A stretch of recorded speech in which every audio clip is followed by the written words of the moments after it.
നമസ്കാരം. എല്ലാ പ്രേക്ഷകർക്കും വാർത്താമഴയിലേക്ക് സ്വാഗതം. നാളെ രാജ്യം 75ാം റിപ്പബ്ലിക് ദിനം ആഘോഷിക്കുകയാണ്.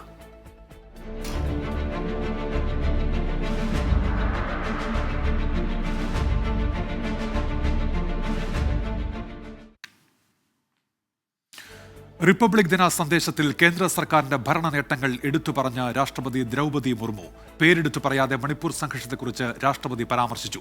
റിപ്പബ്ലിക് ദിനത്തിലെ മുഖ്യാതിഥി ഫ്രഞ്ച് പ്രസിഡന്റ് ഇമ്മാനുവൽ മക്രോണുമായി ജയ്പൂരിൽ പ്രധാനമന്ത്രി നരേന്ദ്രമോദി റോഡ് ഷോ നടത്തി. റിപ്പബ്ലിക് ദിനത്തോട് അനുബന്ധിച്ചുള്ള സൈനിക മെഡലുകൾ പ്രഖ്യാപിച്ചു.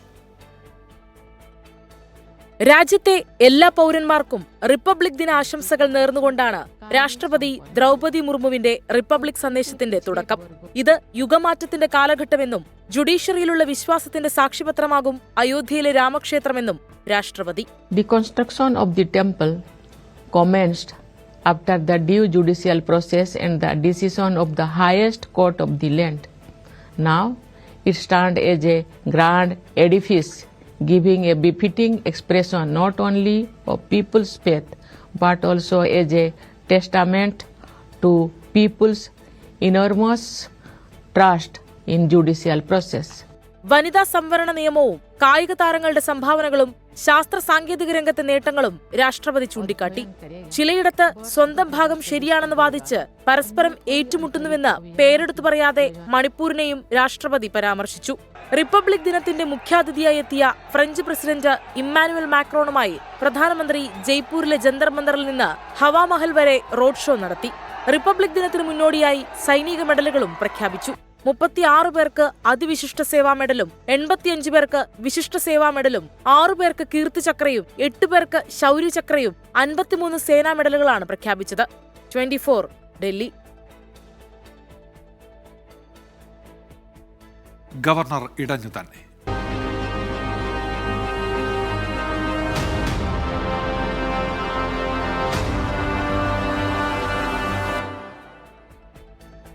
പതിനഞ്ചാം കേരള നിയമസഭയുടെ 10ാം സമ്മേളനത്തിലെ നയപ്രഖ്യാപന പ്രസംഗം 1 മിനിറ്റിൽ അവസാനിപ്പിച്ച് ഗവർണർ ആരിഫ് മുഹമ്മദ് ഖാൻ സർക്കാരിന്റെ നയം പ്രഖ്യാപിക്കാതെ കേന്ദ്ര സർക്കാരിനെതിരെയുള്ള വിമർശനങ്ങൾ വായിക്കാതെ നാടകീയമായിട്ടാണ് ഗവർണർ നിയമസഭയിൽ നിന്ന് മടങ്ങിയത്. നയപ്രഖ്യാപനത്തിനുള്ള നന്ദിപ്രമേയ ചർച്ചയ്ക്കായി തിങ്കളാഴ്ച സഭ ചേരും. ഇന്നത്തെ ലീഡ് സ്റ്റോറിയിലേക്ക്. 15ാം കേരള നിയമസഭയുടെ 10ാമത് സമ്മേളനം ആരംഭിക്കുക ഗവർണറുടെ നയപ്രഖ്യാപന പ്രസംഗത്തോടെ. രാജ്ഭവൻ കവാടം തുറന്ന് ഗവർണറും വാഹനവ്യൂഹവും പുറത്തേക്ക്. ഗവർണർ നിയമസഭാ കോംപ്ലക്സിൽ ഗവർണറെ സ്വീകരിക്കാൻ മുഖ്യമന്ത്രി Pinarayi Vijayan, speaker N Shamseer, parliamentary കാര്യമന്ത്രി കെ രാധാകൃഷ്ണനും ഉദ്യോഗസ്ഥരും. മുഖ്യമന്ത്രിയിൽ നിന്ന് ബൊക്കെ സ്വീകരിച്ച് മുഖം കൊടുക്കാതെ ഗവർണർ താൻ നിശ്ചയിച്ചിരിക്കുന്നതിന്റെ ആദ്യ സൂചന നൽകി. ഗവർണർ നിയമസഭയ്ക്കുള്ളിലേക്ക്.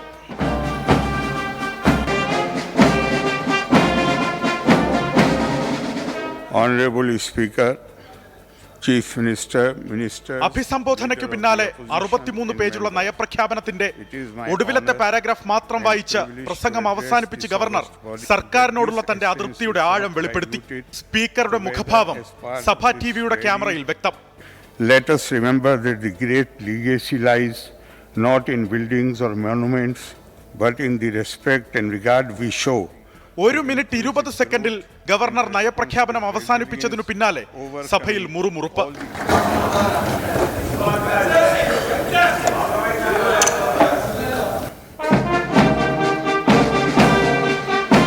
ഗവർണർ നിയമസഭയ്ക്ക് പുറത്തേക്ക്. ഗവർണറെ അനുഗമിച്ച് മുഖ്യമന്ത്രിയും സ്പീക്കറും പാർലമെന്ററി വകുപ്പ് മന്ത്രിയും.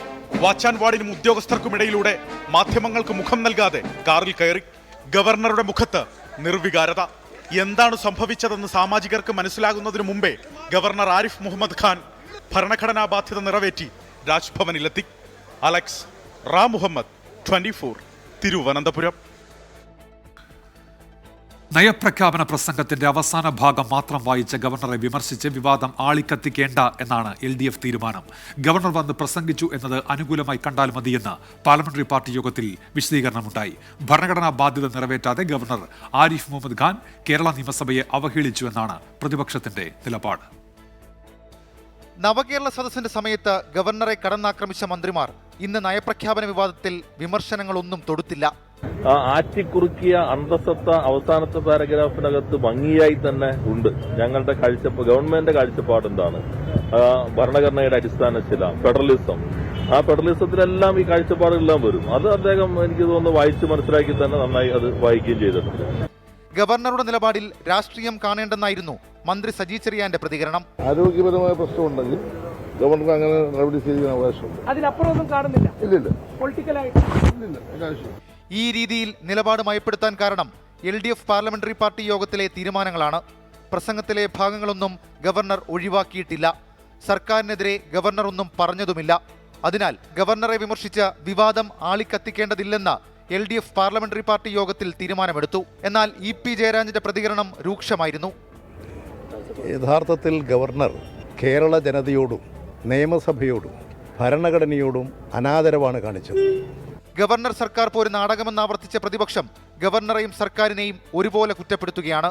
സർക്കാരും ഗവർണറും തമ്മിൽ കുറേ നാളുകളായി നടക്കുന്ന രാഷ്ട്രീയ നാടകത്തിൻ്റെ പരിതാപകരമായ അന്ത്യമാണ് ഇന്ന് നിയമസഭയിൽ നടന്നത്. ഈ ഗവൺമെൻറ്റിൻ്റെ സ്ഥിതി മുഴുവൻ പ്രതിഫലിക്കുന്ന ഒരു നയപ്രഖ്യാപന പ്രസംഗമാണ് ഇന്ന് ഗവർണർക്ക് വേണ്ടി വായിക്കാൻ വേണ്ടി സർക്കാർ എഴുതി തയ്യാറാക്കി കൊടുത്തത്. ഗവർണറുടെ അതൃപ്തി സർക്കാരിന്റെ മുഖത്തേറ്റ അടിയാണെന്നായിരുന്നു BJPയുടെ പ്രതികരണം. 24 തിരുവനന്തപുരം. സാമ്പത്തിക ഉപരോധം ഏർപ്പെടുത്തിയ കേന്ദ്ര നടപടിയിൽ രൂക്ഷ വിമർശനവുമായി നയപ്രഖ്യാപന പ്രസംഗം. എന്നാൽ മറ്റു വിഷയങ്ങളിൽ കേന്ദ്ര സർക്കാരിനെതിരെ വിമർശനം മയപ്പെടുത്തിയിട്ടുണ്ട്. സംസ്ഥാന സർക്കാരിന്റെ പദ്ധതികളും വികസന നേട്ടങ്ങളും ഉയർത്തിക്കാണിച്ചാണ് പ്രസംഗം തയ്യാറാക്കിയത്. സംസ്ഥാന സർക്കാർ പല വെല്ലുവിളികൾ അതിജീവിച്ചാണ് അതിശയകരമായ നേട്ടങ്ങൾ കൈവരിച്ചത്. സാമ്പത്തിക കാര്യങ്ങളിൽ കേന്ദ്രവും സംസ്ഥാനവും തമ്മിൽ അസമത്വം നിലനിൽക്കുന്നുണ്ട്. ഇതുമൂലമാണ് സംസ്ഥാനത്ത് പണഞ്ഞെരുക്കമുണ്ടായത് എന്നായിരുന്നു വിമർശനം. സംസ്ഥാനങ്ങളുമായി താരതമ്യപ്പെടുത്തുമ്പോൾ വിഭവ സമാഹരണത്തിന് ഗണ്യമായ സ്രോതസ് കേന്ദ്രത്തിനുണ്ട്. സംസ്ഥാനങ്ങൾ അവയുടെ വരുമാനമുണ്ടാക്കാനുള്ള സ്രോതസ്സുകളുടെ പരിമിതി കടന്ന് വികസന ചെലവുകൾ ഏറ്റെടുക്കാൻ നിർബന്ധിതരാകുന്നുവെന്നും നയപ്രഖ്യാപന പ്രസംഗത്തിൽ പറയുന്നു. ഇത് കാലക്രമേണ സംസ്ഥാനങ്ങളുടെ ധനസ്ഥിതിയെ പരിമിതപ്പെടുത്തി. GST നഷ്ടപരിഹാരം നിർത്തലാക്കിയതും റവന്യൂ ഗ്രാന്റിൽ വന്ന കുറവും സാമ്പത്തിക മേഖലയെ പ്രതികൂലമായി ബാധിച്ചെന്നും വിമർശനം. സംസ്ഥാനത്തിന്റെ ബജറ്റിന് പുറത്തുള്ള കടമെടുപ്പിൽ കേന്ദ്രം ഏർപ്പെടുത്തിയ നിയന്ത്രണവും നയപ്രഖ്യാപനത്തിൽ വിമർശന വിധേയമായി. NCERT പാഠപുസ്തക പരിഷ്കരണവും നയപ്രഖ്യാപനത്തിൽ പരാമർശിക്കുന്നുണ്ട്. എന്നാൽ മറ്റു വിഷയങ്ങളിൽ കേന്ദ്ര സർക്കാരിനെതിരായ വിമർശനം മയപ്പെടുത്തി. വംശഹത്യയെ അപലപിക്കുന്നു എന്ന പരാമർശമുണ്ടെങ്കിലും മണിപ്പൂരിന്റെ പേരെടുത്ത് പറയാതെയായിരുന്നു വിമർശനം. കേന്ദ്രത്തിനെതിരെയുള്ള വിമർശനത്തിന് മൂർച്ച പോരെന്ന ആരോപണം ഇതിനോടകം പ്രതിപക്ഷം ഉന്നയിച്ചിട്ടുണ്ട്. കേരളീയവും നവകേരളവും ഉൾപ്പെടെയുള്ള സർക്കാർ പരിപാടികളും പദ്ധതികളും പരാമർശിച്ചു. സർക്കാർ വികസനപാതയിലാണെന്ന് സൂചിപ്പിച്ചായിരുന്നു നയപ്രഖ്യാപന പ്രസംഗം. 24 തിരുവനന്തപുരം.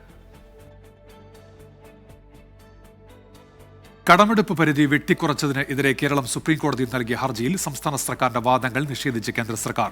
വാദത്തിൽ ചൂണ്ടിക്കാട്ടുന്നത് പോലുള്ള അടിയന്തര സാഹചര്യം നിലവിലില്ലെന്നും മറ്റൊരു സംസ്ഥാനത്തും ഇത്തരം പ്രശ്നങ്ങൾ ഇല്ലെന്നും അറ്റോർണി ജനറൽ സുപ്രീംകോടതിയിൽ വാദിച്ചു. ഹർജി ഉടൻ പരിഗണിക്കണമെന്ന് കേരളത്തിന് വേണ്ടി ഹാജരായ അഭിഭാഷകൻ കപിൽ സിബൽ ആവശ്യപ്പെട്ടു. ഇടക്കാല ഉത്തരവ് തേടിയുള്ള ഹർജിയിൽ ഒരാഴ്ചയ്ക്കകം വിശദീകരണം നൽകാൻ കേന്ദ്ര സർക്കാരിനോട് കോടതി നിർദ്ദേശിച്ചു. ഹർജി അടുത്ത മാസം 13-ന് പരിഗണിക്കും. ഇപ്പോൾ വരുന്നൊരു വാർത്തയിലേക്കാണ്. ഗായികയും സംഗീത സംവിധായകയും ഇളയരാജയുടെ മകളുമായ ഭവതാരിണി ഇളയരാജ അന്തരിച്ചു. 47 വയസ്സായിരുന്നു. ക്യാൻസർ ബാധിച്ച് ചികിത്സയിലായിരുന്നു. വിശദാംശങ്ങളുമായി ഇപ്പോൾ മനേഷ് മൂർത്തി ചെന്നൈയിൽ നിന്ന് ചേരുന്നുണ്ട്. മനേഷ്, വിവരങ്ങൾ എന്തൊക്കെയാണ്? ഒരുപക്ഷെ കഴിഞ്ഞ കുറച്ചു കാലങ്ങളായി ക്യാൻസർ ബാധിതയായിരുന്നു ഭവതാരിണി. ശ്രീലങ്കയിലാണ് അന്ത്യം സംഭവിച്ചത്. നാളെ വൈകിട്ടോട് കൂടി മൃതദേഹം ചെന്നൈയിലേക്ക് എത്തിക്കും എന്നുള്ളതാണ് നമുക്ക് ലഭിക്കുന്ന വിവരങ്ങൾ. നമുക്കറിയാം 2000-ലാണ് മികച്ച ഗായികയ്ക്കുള്ള ദേശീയ പുരസ്കാരം ഉൾപ്പെടെ നിരവധി പുരസ്കാരങ്ങൾ ഭവതാരിണിക്ക് ലഭിച്ചിട്ടുണ്ട്.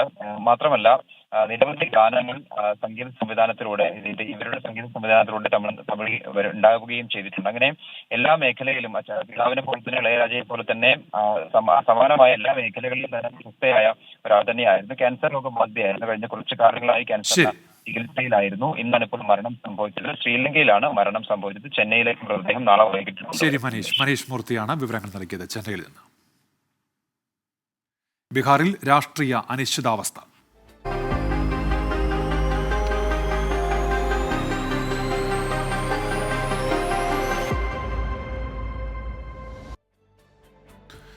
ബീഹാറിൽ രാഷ്ട്രീയ നാടകങ്ങൾ. ബീഹാർ മുഖ്യമന്ത്രി നിതീഷ് കുമാർ NDA മുന്നണിയിലേക്ക് നീങ്ങുന്നു എന്ന റിപ്പോർട്ടുകൾ. പട്നയിൽ JDUവും RJDയും നിർണായക നേതൃയോഗങ്ങൾ ചേർന്നു.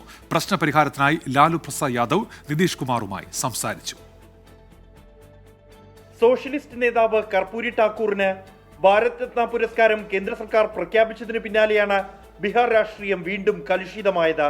താനും കർപ്പൂരി ഠാക്കൂറും കുടുംബ രാഷ്ട്രീയത്തിന് വേണ്ടി പ്രവർത്തിച്ചവരല്ല. എന്നാൽ അതിനു മാത്രം പ്രവർത്തിക്കുന്ന ചിലർ നമുക്കൊപ്പമുണ്ടെന്ന പൊതുവേദിയിൽ ലാലു പ്രസാദ് യാദവിനെ ഉന്നം വെച്ച നിതീഷ് കുമാറിന്റെ ഒളിയമ്പ്.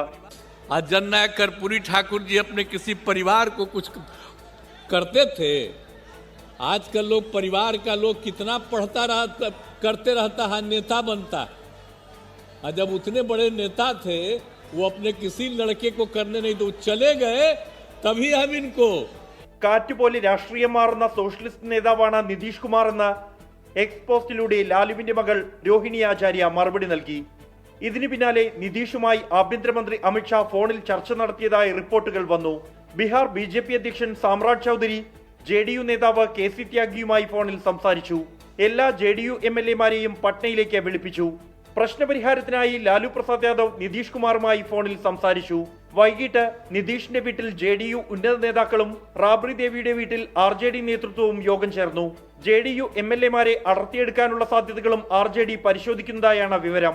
ബീഹാറിന്റെ ചുമതലയുള്ള BJP ദേശീയ ജനറൽ സെക്രട്ടറി വിനോദ് താവ്ഡെ, സംസ്ഥാന അധ്യക്ഷൻ സാമ്രാജ് ചൌധരി, നിതീഷുമായി അടുത്ത ബന്ധമുള്ള മുതിർന്ന നേതാവ് സുശീൽ കുമാർ മോദി എന്നിവരെ BJP നേതൃത്വം ഡൽഹിക്ക് വിളിപ്പിച്ചിട്ടുണ്ട്.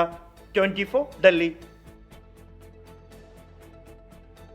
രാഹുൽ ഗാന്ധിയുടെ ഭാരത് ജോഡോ ന്യായ് യാത്രയ്ക്കെതിരെ ഗുരുതര ആരോപണങ്ങളുമായി അസം മുഖ്യമന്ത്രി ഹിമന്ത ബിശ്വ ശർമ്മ. അയോധ്യയിലെ പ്രതിഷ്ഠാ ചടങ്ങിനിടെ അസമിൽ വർഗീയ സംഘർഷമുണ്ടാക്കാൻ കോൺഗ്രസ് ഗൂഢാലോചന നടത്തിയെന്ന് ഹിമന്ത ബിശ്വ ശർമ്മ ആരോപിച്ചു. ഭാരത് ജോഡോ ന്യായ് യാത്ര ബംഗാളിൽ പര്യടനത്തിലാണ്. ഭാരത് ജോഡോ ന്യായ് യാത്രയ്ക്കിടെയുണ്ടായ സംഘർഷത്തിൽ രാഹുൽ ഗാന്ധി അടക്കമുള്ളവർക്കെതിരെ രജിസ്റ്റർ ചെയ്ത കേസ് ക്രിമിനൽ ഇൻവെസ്റ്റിഗേഷൻ ഡിപ്പാർട്ട്മെന്റിന് കൈമാറിയതിന്റെ കാരണം വിശദീകരിച്ചുകൊണ്ടാണ് അസം മുഖ്യമന്ത്രി ഹിമന്ത ബിശ്വ ശർമ്മ ഗുരുതര ആരോപണങ്ങൾ ഉന്നയിച്ചത്. അയോധ്യയിലെ പ്രാണപ്രതിഷ്ഠാ ചടങ്ങിനിടെ വർഗീയ സംഘർഷമുണ്ടാക്കാൻ ഭാരത് ജോഡോ ന്യായ് യാത്രയിലൂടെ ലക്ഷ്യമിട്ടിരുന്നുവെന്നും അതിനായി ഗൂഢാലോചന നടന്നുവെന്നും ഹിമന്ത ബിശ്വ ശർമ്മ ആരോപിച്ചു. लेकिन उनका बहुत बड़ा कॉन्स्पिरेसी था कि राम मंदिर का प्राण प्रतिष्ठा का समय में असम से गुजरे और असम में बहुत बड़ा क्लैश हो जाए. റൂട്ട് മാറിയതിനെ തുടർന്ന് ഭാരത് ജോഡോ ന്യായ് യാത്രയ്ക്കെതിരെ രജിസ്റ്റർ ചെയ്ത കേസിൽ PCC അധ്യക്ഷൻ ബുബിൻ കുമാർ ബോറയ്ക്ക് ഈ മാസം 31-ന് ചോദ്യം ചെയ്യലിന് ഹാജരാകാൻ ആവശ്യപ്പെട്ട് ജോർഹത്ത് പോലീസ് നോട്ടീസ് അയച്ചു. ബംഗാളിൽ ഒറ്റയ്ക്ക് മത്സരിക്കുമെന്ന മമതാ ബാനർജിയുടെ പ്രഖ്യാപനത്തിനിടെ യാത്ര ബംഗാളിലെത്തി. മമതയുമായുള്ള പ്രശ്നങ്ങൾ ചർച്ചയിലൂടെ പരിഹരിക്കാൻ കഴിയുമെന്ന പ്രതീക്ഷയിലാണ് കോൺഗ്രസ്. कि हमारे देश की राजनीति में ममता जी का एक विशेष स्थान है और अलग से पहचान है. तो मुझे पूरा विश्वास है कि ममता जी भी चाहती है बीजेपी को हराने को, हम भी चाहते हैं कि बीजेपी को हराए. അടുത്ത 2 ദിവസം ഭാരത് ജോഡോ ന്യായ് യാത്രയ്ക്ക് അവധിയാണ്. ഈ സമയം രാഹുൽ ഗാന്ധി അടക്കമുള്ള നേതാക്കൾ മമതയുമായി ചർച്ച നടത്താനാണ് നീക്കം. 24 ഡൽഹി. ലോക്സഭാ തെരഞ്ഞെടുപ്പിൽ കോട്ടയം സീറ്റ് ആവശ്യപ്പെട്ട് കേരള കോൺഗ്രസ് ജോസഫ് വിഭാഗം UDF ഉഭയകക്ഷി ചർച്ചയിലാണ് ആവശ്യമുന്നയിച്ചത്. രാഹുൽ ഗാന്ധി മത്സരിക്കുന്നില്ലെങ്കിൽ വയനാട് സീറ്റ് മുസ്ലിം ലീഗ് ആവശ്യപ്പെടും. ലോക്സഭാ തെരഞ്ഞെടുപ്പുമായി ബന്ധപ്പെട്ട് ഇന്നാണ് UDF ഉഭയകക്ഷി ചർച്ചകൾ ആരംഭിച്ചത്. കേരള കോൺഗ്രസ് ജോസഫ് വിഭാഗവുമായിരുന്നു ഇന്നത്തെ ചർച്ച. കോട്ടയം സീറ്റ് പാർട്ടിക്ക് അവകാശപ്പെട്ടതാണെന്ന് ചർച്ചയിൽ PJ ജോസഫ് അറിയിച്ചു. സീറ്റിന്റെ കാര്യം പരിഗണിക്കാമെന്ന് UDF നേതാക്കൾ ഉറപ്പ് നൽകി. എന്നാൽ വിഷയത്തിൽ അന്തിമ തീരുമാനമായില്ല. വീണ്ടും ഒരിക്കൽ കൂടി ജോസഫ് വിഭാഗവുമായി ചർച്ച നടത്തും.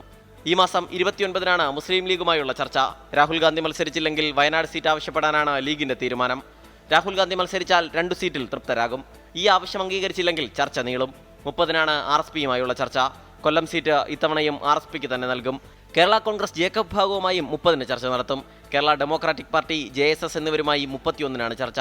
ഫെബ്രുവരി 1-ന് CMB, ഫോർവേഡ് ബ്ലോക്ക് എന്നീ പാർട്ടികളുടെ പ്രതിനിധികളുമായി കൂടിക്കാഴ്ച നടത്തും. ഈ പാർട്ടികളുമായി ജില്ലകളിലെ പ്രശ്നങ്ങളാകും ചർച്ച ചെയ്യുക. എളുപ്പത്തിൽ ചർച്ച പൂർത്തീകരിച്ച് സ്ഥാനാർത്ഥി പ്രഖ്യാപനത്തിലേക്ക് കടക്കും. 24 തിരുവനന്തപുരം. ലോക്സഭാ തെരഞ്ഞെടുപ്പിൽ കണ്ണൂരിലെയും ആലപ്പുഴയിലെയും സ്ഥാനാർത്ഥികളെ 10 ദിവസത്തിനകം തീരുമാനിക്കുമെന്ന് KPCC അധ്യക്ഷൻ K. സുധാകരൻ. പരമാവധി സിറ്റിംഗ് MPമാർ തന്നെ മത്സരിക്കും. കോൺഗ്രസിൽ സ്ഥാനാർത്ഥികൾക്ക് ക്ഷാമമില്ല. മത്സരിക്കാൻ ഇല്ലെന്ന തീരുമാനം ആരോഗ്യ പ്രശ്നങ്ങൾ കണക്കിലെടുത്തല്ലെന്നും K. സുധാകരൻ വ്യക്തമാക്കി. ഞാൻ മത്സരിക്കാത്തത് 2 സ്ഥാനം ഒരുമിച്ച് കൊണ്ടുപോകാൻ സാധിക്കാത്ത ഒരു സാഹചര്യമാണ്. ഇത് രണ്ടും വളരെ ഇമ്പോർട്ടന്റ് ആണ്. പരമാവധി സിറ്റിംഗ് MPമാരെ തന്നെ മത്സരിപ്പിക്കണം എന്നുള്ളതാണ് പൊതുവായ ഒരു ധാരണ. അതിനകത്ത് മാറി നിൽക്കണമെന്ന് ആഗ്രഹിക്കുന്നവരുണ്ട്, എന്നെ പോലെ അല്ലാത്തവരുണ്ട്. മാറി നിൽക്കണമെന്ന് ആഗ്രഹിക്കുന്ന വോട്ട് കമ്പൽഷൻ ആണെങ്കിൽ അത് ആലോചിക്കും. നമുക്കിപ്പോൾ കോൺഗ്രസിനെ സംബന്ധിച്ചൊരു സ്ഥാനാർത്ഥിക്ക് യാതൊരു ക്ഷാമവും ഇല്ല എന്ന് എല്ലാ ആളുകൾക്കും അറിയാം. കൊള്ളാവുന്ന പ്രാപ്തരായ കഴിവുള്ള എത്രയോ നേതാക്കന്മാർ കോൺഗ്രസിന്റെ അകത്തുള്ളപ്പോൾ നമുക്കെന്ത് ആശങ്ക? സ്ഥാനാർത്ഥി ഒന്നിന് പകരം 5 സ്ഥാനാർത്ഥി വരും, നമുക്ക് ഒരു പ്രശ്നമല്ല അതൊന്നും. മസാല ബോണ്ട് കേസിൽ ED സമൻസിന് മറുപടി നൽകാൻ കിഫ്ബിക്ക് ഹൈക്കോടതി നിർദ്ദേശം. ED സമൻസിനെ എല്ലാവരും ഭയപ്പെടുന്നത് എന്തിനെന്ന് ചോദിച്ച കോടതി അന്വേഷണം തടസ്സപ്പെടുത്തില്ല എന്ന് വ്യക്തമാക്കി. മസാല ബോണ്ട് നിയമപരമെന്നും ED പുറത്തുവിട്ടത് രഹസ്യരേഖയല്ലെന്നും ഡോക്ടർ TM തോമസ് ഐസക് പ്രതികരിച്ചു. പ്രാഥമിക അന്വേഷണത്തിന് വേണ്ടിയാണ് എൻഫോഴ്സ്മെന്റ് ഡയറക്ടറേറ്റ് രേഖകൾ ആവശ്യപ്പെടുന്നതെന്ന് ചൂണ്ടിക്കാട്ടിയാണ് സമൻസിന് മറുപടി നൽകാൻ കിഫ്ബിക്ക് ഹൈക്കോടതി നിർദ്ദേശം നൽകിയത്. എന്തിനാണ് സമൻസിനെ പേടിക്കുന്നതെന്നും രേഖകൾ സമർപ്പിക്കാമെന്നോ ഇല്ലെന്നോ മറുപടി EDക്ക് നൽകണമെന്നും ഹൈക്കോടതി വ്യക്തമാക്കി. പ്രാഥമിക അന്വേഷണം പോലും നടത്തുന്നതിൽ നിന്നും EDയെ തടയണമെന്നാണോ കിഫ്ബി പറയുന്നതെന്നും അന്വേഷണം ഒരു ഘട്ടത്തിലും തടസ്സപ്പെടുത്തില്ലെന്നും കോടതി ആവർത്തിച്ചു. ഇതിനിടെ ED അന്വേഷണത്തിനെതിരെ തോമസ് ഐസക് ഇന്നും രംഗത്തെത്തി. ഞങ്ങളുടെ വാദം മസാല ബോണ്ട് ഇറക്കിയിട്ടില്ലെന്നല്ല, ഇറക്കിയത് നിയമപരമായിട്ടാണ്. നിയമലംഘനം ഇങ്ങനെ ഞങ്ങൾ കണ്ടെത്തിയിട്ടുണ്ടെന്ന് പറഞ്ഞാൽ നിശ്ചയമായിട്ടും എന്നാ കഴിയുന്ന വിശദീകരണം കൊടുക്കാം. അതേസമയം സമൻസിലൂടെ ഉപദ്രവിക്കുകയാണെന്നും 6 തവണ സമൻസ് നൽകിയതായും കിഫ്ബി അറിയിച്ചു. ആവശ്യമുള്ള എല്ലാ രേഖകളും സമർപ്പിച്ചുവെന്നും സാക്ഷ്യപ്പെടുത്തിയ കോപ്പികൾ വേണമെന്നാണ് നിലവിൽ ED ആവശ്യപ്പെടുന്നതെന്നും കിഫ്ബി വ്യക്തമാക്കി. അന്വേഷണത്തോട് കിഫ്ബി സഹകരിച്ചാൽ കേസ് വേഗം തീർക്കാമെന്നായിരുന്നു EDയുടെ നിലപാട്. എസ് ശ്രീകാന്ത്, 24, കൊച്ചി. നാളെ റിപ്പബ്ലിക് ദിനമാണ്. ഇപ്പോൾ പത്മ പുരസ്കാരങ്ങൾ പ്രഖ്യാപിച്ചു എന്നുള്ള വാർത്ത വരുന്നുണ്ട്. 34 പേർക്ക് പത്മശ്രീ എന്നാണ് അറിയാൻ കഴിയുന്നത്. ബൽറാം നെടുങ്ങാടി ഇപ്പോൾ ഡൽഹിയിൽ നിന്ന് ആ വാർത്ത നൽകുന്നുണ്ട്. അല്പസമയത്തിനകം ആർക്കൊക്കെയാണ് പത്മ പുരസ്കാരങ്ങൾ എന്ന് അറിയാൻ കഴിയും. 34 പേർക്ക് പത്മശ്രീ എന്നാണ് ഇപ്പോൾ അറിയാൻ കഴിയുന്നത്. പത്മ പുരസ്കാരങ്ങൾ പ്രഖ്യാപിച്ചു കഴിഞ്ഞിരിക്കുന്നു. KM മാണിയുടെ ആത്മകഥ പ്രകാശനം ചെയ്തു.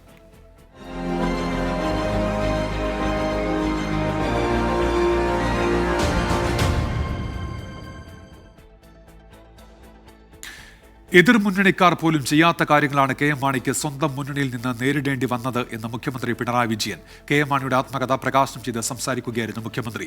ബാർ കോഴക്കേസിൽ തന്നെ പെടുത്താൻ രമേശ് ചെന്നിത്തല അടക്കമുള്ളവർ ശ്രമിച്ചു എന്നാണ് KM മാണി ആത്മകഥയിൽ പറയുന്നത്.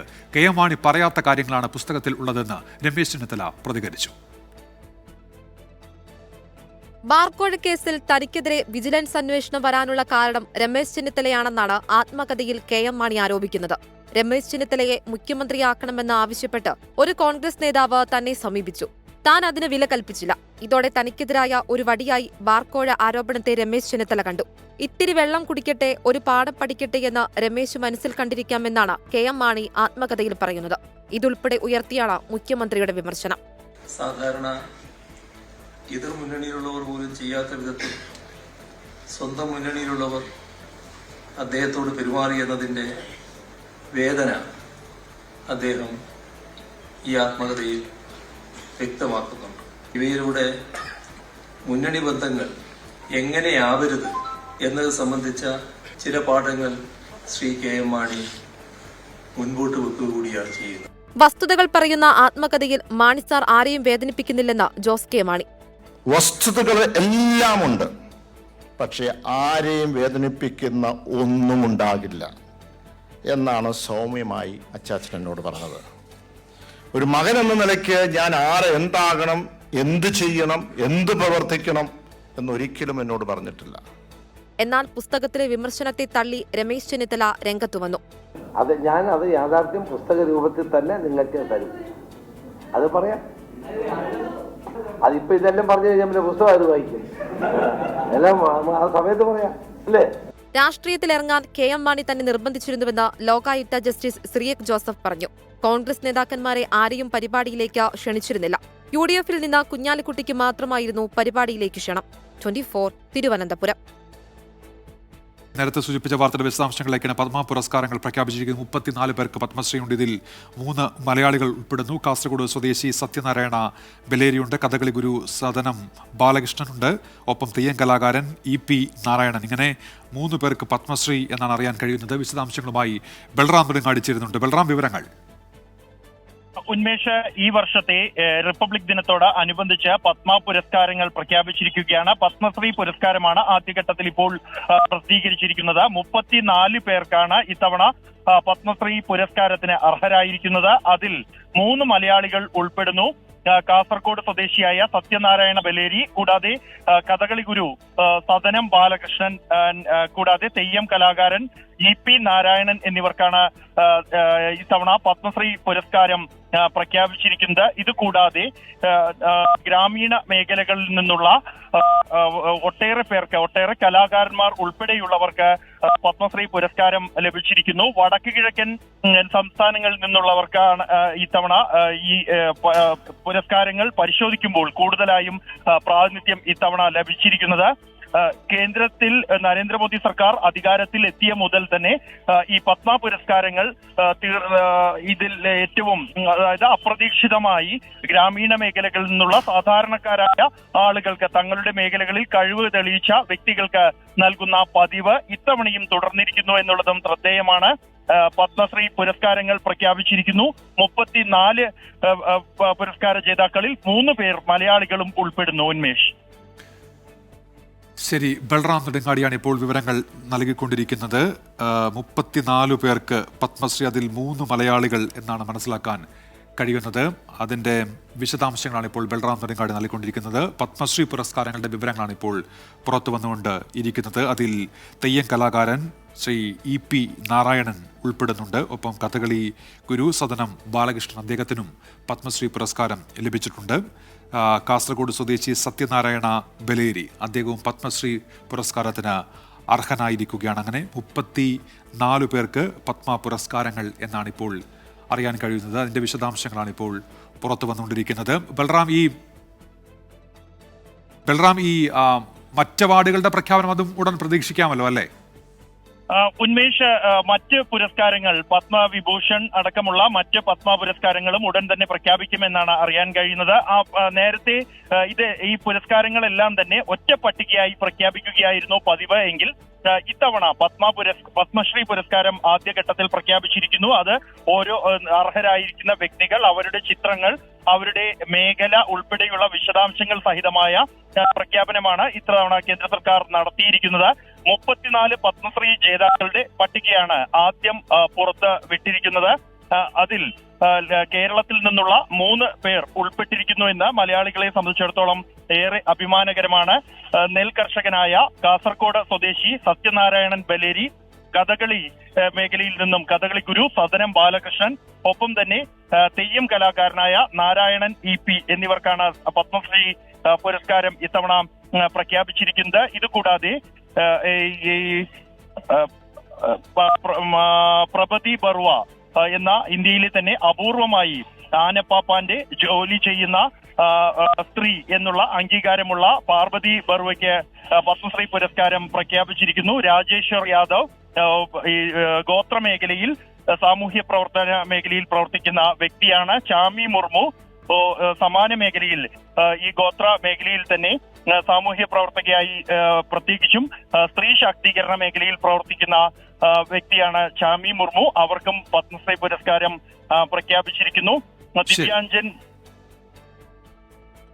ശരി ബൽറാം, ഏതായാലും 34 പേർക്ക് പത്മശ്രീ പുരസ്കാരങ്ങൾ, അതിൽ 3 മലയാളികൾ. അഭിമാനകരമായ നേട്ടം. ബൽറാം നെടുങ്ങാടിയാണ് പത്മ പുരസ്കാരത്തിന്റെ വിശദാംശങ്ങൾ നൽകിയത്.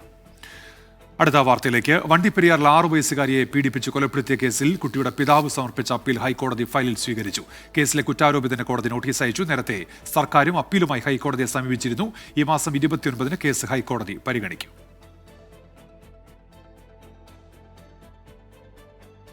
ഗൂഡല്ലൂർ ബത്തേരി റോഡിൽ നെല്ലാൻകോട്ടയിൽ പരിഭ്രാന്തി പരത്തി കാട്ടാന. ഇന്ന് രാവിലെ 10 മണിക്കാണ് റോഡിൽ കാട്ടാൻ ഇറങ്ങിയത്. തൃശൂർ പട്ടിക്കാട് കാട്ടാനയുടെ ആക്രമണത്തിൽ വനംവകുപ്പ് വാച്ചർക്ക് പരിക്കേറ്റു.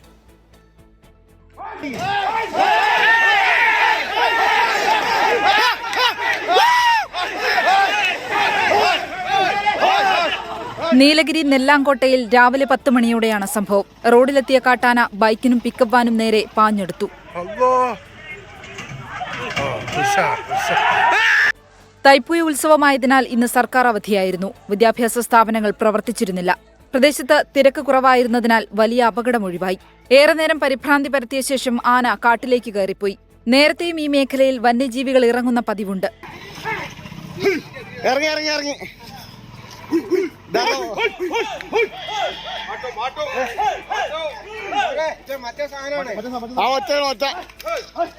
ഇതാണ് നമ്മളെ സാധനം. തൃശൂർ പട്ടിക്കാട് റേഞ്ചിൽ കാട്ടാനയുടെ ആക്രമണത്തിൽ നിന്ന് ഫോറസ്റ്റ് വാച്ചർ ആന്റോ രക്ഷപ്പെട്ടത് അത്ഭുതകരമായി. ഇന്ന് രാവിലെ 9 മണിക്ക് ഫയർലൈൻ ജോലിക്ക് കാട്ടിലെത്തിയതായിരുന്നു 8 സ്ത്രീകളും 4 പുരുഷന്മാരും അടങ്ങുന്ന സംഘം. ഇതിനിടെയാണ് ആനയുടെ ആക്രമണം. പണിക്കാർ ചിതറിയോടിയ പെണ്ണുങ്ങൾക്ക് സാരമായ പരിക്കുകളുണ്ട്. അവർ വീഴുകയും കയ്യും കാലും പൊട്ടുകയും ഒരയൊക്കെ ചെയ്തിട്ടുണ്ട്. ഉദ്യോഗസ്ഥർ സ്ഥലത്തെത്തി എത്താനുള്ള സമയം 3/4 മണിക്കൂറോളം എടുത്തെങ്കിലും അവർ ഉടനെ തന്നെ എത്തിയായിരുന്നു. എന്തായാലും എല്ലാ പെണ്ണുങ്ങളെയും സ്വസ്ഥമായി പുറത്തിറക്കി അവർ വീട്ടിലെത്തിച്ചിട്ടുണ്ട്. രക്ഷപ്പെട്ട് ഓടുന്നതിനിടെ സ്ത്രീകൾ ഉൾപ്പെടെയുള്ളവർക്ക് പരുക്കേറ്റു. 24 വയനാട്. പത്തനംതിട്ട കുമ്പഴയിൽ വന്യജീവി ആക്രമണത്തിൽ വയോധികന് ഗുരുതര പരിക്ക്. പനന്തോപ്പ് സ്വദേശി ഗോപാലനാണ് പരിക്കേറ്റത്. രാവിലെ 7:30യോടെയാണ് കുമ്പഴയിൽ ഗോപാലനെ വന്യജീവി ആക്രമിച്ചത്. ഗുരുതരമായി പരിക്കേറ്റ ഇദ്ദേഹത്തെ പത്തനംതിട്ട ജനറൽ ആശുപത്രിയിൽ നിന്ന് കോട്ടയം മെഡിക്കൽ കോളേജിലേക്ക് മാറ്റി. കരടിയാണോ ആക്രമിച്ചതെന്ന കാര്യത്തിൽ സ്ഥിരീകരണമില്ല. സംഭവ സമയം കരടിയുടെ രൂപസാദൃശ്യമുള്ള ജീവിയെ കണ്ടവരുണ്ട്. വനംവകുപ്പ് ഉദ്യോഗസ്ഥർ സ്ഥലത്തെത്തി പരിശോധന നടത്തി. ധാരാളമായി കാട്ടുപന്നികളെ കണ്ടുവരുന്ന പ്രദേശമാണ് പനന്തോപ്പ്. കരടിയെ കണ്ടെന്ന ആശങ്ക നിലനിൽക്കുന്നതിനാൽ പരിശോധന തുടരുമെന്ന് വനംവകുപ്പ് അറിയിച്ചു. അതേസമയം വയനാട്ടിൽ കരടിയെ 4ാം ദിവസം കാടുകയറ്റാനായി. ഇന്നലെ രാത്രി 9:30യോടെ പുൽപ്പള്ളി ഫോറസ്റ്റ് സ്റ്റേഷൻ പരിധിയിലെ നെയ്ക്കുപ്പ പാലത്തിലാണ് കരടിയെ കണ്ടത്. നാട്ടുകാർ വിവരമറിയിച്ചതിനെ തുടർന്ന് വനംവകുപ്പ് ഉദ്യോഗസ്ഥർ സ്ഥലത്തെത്തി. പിന്നീട് ചെഞ്ചടി ഭാഗത്തെ തോട്ടത്തിലൂടെ കരടിയെ കാട്ടിലേക്ക് കയറ്റിവിടുകയായിരുന്നു. ഇതിനകം 70 കിലോമീറ്ററോളം ദൂരമാണ് കരടി സഞ്ചരിച്ചത്. മാനന്തവാടി നഗരസഭ, എടവക, വെള്ളമുണ്ട, പനമരം പഞ്ചായത്തുകളിലെ ജനവാസ മേഖലയിൽ കരടിയെത്തി. ചില വീടുകളിൽ കരടി കയറിയെങ്കിലും ആളുകൾക്ക് നേരെ ആക്രമണം ഉണ്ടാകാതിരുന്നതിന്റെ ആശ്വാസത്തിലാണ് വനംവകുപ്പ്. 24 വയനാട്, പത്തനംതിട്ട. വാർത്താ പൂർത്തിയാകുന്നു.